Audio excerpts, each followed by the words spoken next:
इस वीडियो को देखने के बाद आप हमारे पूर्वजों की ज्योतिष ज्ञान के प्रति हैरान हो जाएंगे। उन्होंने ब्रह्मांडीय स्थितियों को सही ढंग से समझा और उसके प्रभाव को भी समझ लिया।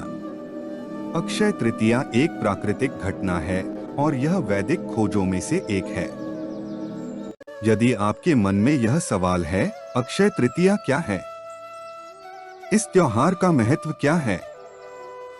क्यों और कैसे हमें इसे मनाना चाहिए, तो यहाँ सही स्थान है सभी उत्तर प्राप्त करने के लिए, और वह भी एक वैज्ञानिक दृष्टिकोण और तार्किक तर्क यानी लॉजिकल एक्सप्लेनेशन के साथ। अंधविश्वास के साथ त्योहारों को मनाने का कोई फायदा नहीं है। हमें इनके पीछे का वास्तविक उद्देश्य जानना चाहिए, फिर ही हम इस मूल्यवान ज्ञान को आगे की पीढ़ी को प्रदान कर सकते हैं। तो आइए सबसे पहले जानते हैं कि अक्षय तृतीया क्या है, या अक्षय तृतीया का अर्थ क्या होता है। अक्षय का अर्थ है अविनाशी, नित्य और कालातीत। तृतीया का तात्पर्य तीसरे चंद्र दिवस से है। अक्षय तृतीया, जिसे अक्ती या अखा तीज भी कहा जाता है, हिंदुओं और जैनों का एक वार्षिक बसंत का त्योहार है, जो प्रत्येक वर्ष अप्रैल या मई माह में मनाया जाता है। यह भारत और नेपाल में हिंदुओं और जैनों द्वारा प्रांतीय रूप से एक शुभ समय के रूप में देखा जाता है। हम इसे वैशाख मास की शुक्ल पक्ष की तृतीया के दिन मनाते हैं।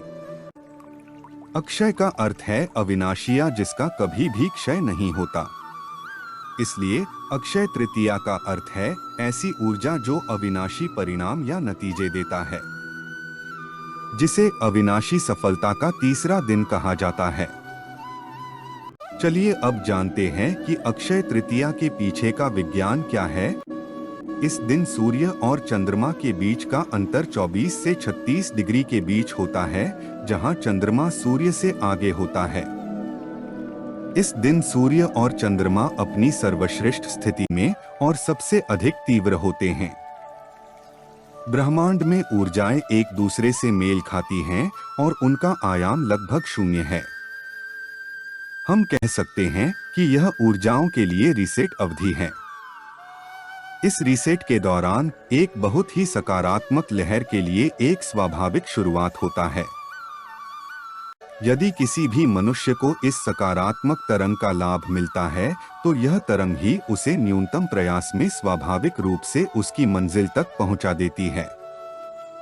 अर्थात हम कम प्रयास में भी स्वाभाविक रूप से सफलता प्राप्त कर सकते हैं। इसे ही सौभाग्य कहते हैं। क्या यह प्रकृति का सर्वोत्तम उपहार नहीं है? शुक्ल तृतीया या बढ़ते चंद्रमा के दौरान तीसरा चंद्र दिवस वह समय सीमा है जब सूर्य और चंद्रमा के बीच का अंतर 24 डिग्री और 36 डिग्री के बीच होता है।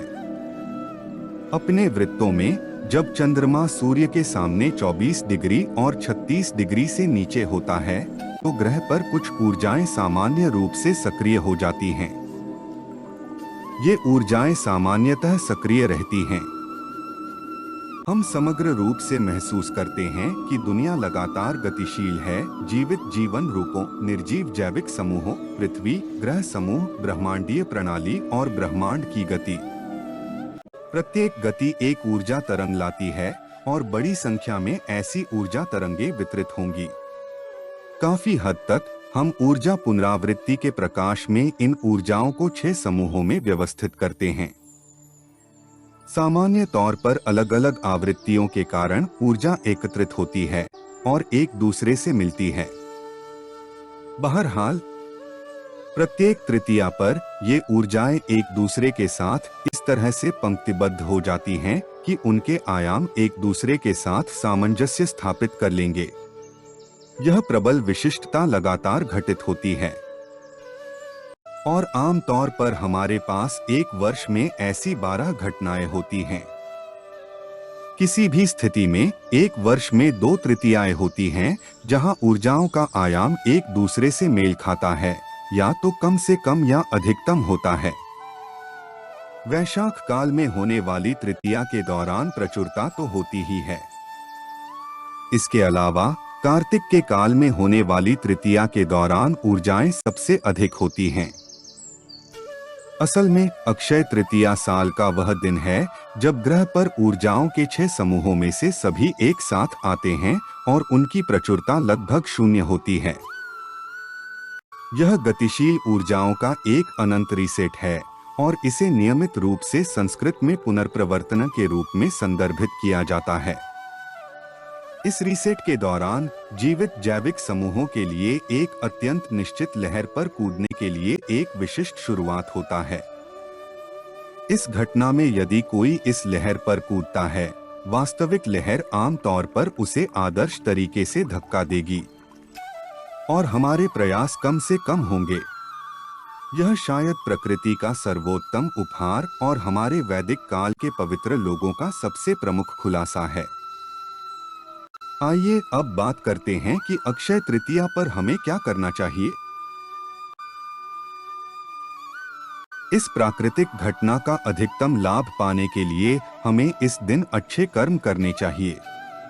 चूंकि इस दिन स्वयं सिद्ध योग होता है और इस दिन सभी ब्रह्मांडीय ऊर्जा सम अवस्था में होती है, तो अच्छे साधक, ज्ञानी एवं ध्यानी लोग अधिक से अधिक ध्यान कर अपनी आध्यात्मिक ऊर्जा को बढ़ा सकते हैं, जो कि किसी भी व्यक्ति के लिए सर्वाधिक लाभदायक है, क्योंकि यह आध्यात्मिक ऊर्जा किसी भी कार्य को सिद्ध करने में सहायता करती है। अगर आपको इसकी आदत नहीं है तो भगवान विष्णु, देवी लक्ष्मी और कुबेर की पूजा करें। घर में तुलसी जल छिड़के विष्णु सहस्त्र नाम का पाठ करें। दही में भिगोया हुआ पोहा प्रसाद के रूप में चढ़ाएं। साथ में इन मंत्रों का जाप करें। ओम कुबेरः त्वं धनागः गृहेते कमलास्थिता माम देवीं प्रेषासु त्वं मद गृहेते नमो नमः ओम। अथवा ओम श्री महालक्ष्म्यै च विद्महे विष्णु पत्न्यै च धीमहि तन्नो लक्ष्मी प्रचोदयात् ओम। कुछ लोग समृद्धि पाने के लिए पीले या गुलाबी रंग के कपड़े पहनते हैं। व्रत रखें, श्रीमद् भगवद गीता का पाठ करें, कम बोलें, शांत रहें और अच्छे कर्म करते रहें। बुजुर्गों और माता पिता की सेवा करें। इस दिन उनका आशीर्वाद प्राप्त करना अच्छा होता है। ध्यान रखें, अक्षय तृतीया पर आप जो भी कार्य करेंगे उसका फल कई गुना बढ़ जाएगा। इसलिए इस दिन बुरी चीजों और बुरी आदतों जैसे मांसाहार, शराब और अन्य व्यसनों से दूर रहें। आइए अब बात करते हैं उन कहानियों की जो बताती हैं अक्षय तृतीया का महत्व। अक्षय तृतीया के पीछे कई कहानियां हैं। प्रत्येक कहानी हमें कुछ सबक सिखाती है जो हमें इस शुभ दिन से अधिक लाभ प्राप्त करने के लिए सीखनी चाहिए। ऐसा माना जाता है कि इसी दिन वेद व्यास ने भगवान गणेश को महान महाकाव्य महाभारत सुनाना शुरू किया था। यह घटना हमें सिखाती है कि कोई भी नया उद्यम शुरू करने के लिए यह दिन अच्छा है। ऐसा माना जाता है कि इसी दिन भगवान विष्णु के छठे अवतार परशुराम जी का जन्मदिन माना जाता है। यह घटना हमें सिखाती है कि इस दिन भगवान विष्णु से प्रार्थना करें। देवी लक्ष्मी भगवान विष्णु की पत्नी हैं, इसलिए अंततः वह प्रसन्न होती हैं और प्रार्थना करने पर धन और समृद्धि प्रदान करती हैं। ऐसा माना जाता है कि इसी दिन मां अन्नपूर्णा और मां मातंगी का जन्म हुआ था। यह आयोजन हमें सिखाता है कि गरीबों और जरूरतमंद लोगों को भोजन दान करें और बदले में हमें समृद्धि का आशीर्वाद मिलेगा। ऐसा माना जाता है कि इसी दिन सुदामा भगवान कृष्ण से मिलने द्वारका आए और उन्हें दही में भिगोया हुआ पोहा खिलाया। बदले में भगवान कृष्ण ने उनके परिवार को धन और समृद्धि का आशीर्वाद दिया। यह घटना हमें सिखाती है कि हमें दान करना चाहिए। हम देकर प्राप्त करते हैं। इस प्रकार अक्षय तृतीया हमें अच्छे कर्म करते रहने, जरूरतमंदों की मदद करने, दूसरों की सेवा करने, जोखिम लेने और नई चीजें शुरू करने, प्रगति और समृद्धि बनाए रखने और दान करने की सीख देती है। यही हमारे जीवन का असली उद्देश्य है। आपको यह वीडियो कैसा लगा कमेंट कर अवश्य बताएं और इसी प्रकार के वीडियो प्राप्त करने के लिए हमें लाइक एवं सब्सक्राइब करना न भूले। भगवान श्री हरि विष्णु और मां लक्ष्मी की कृपा आप पर सदा बनी रहे। धन्यवाद।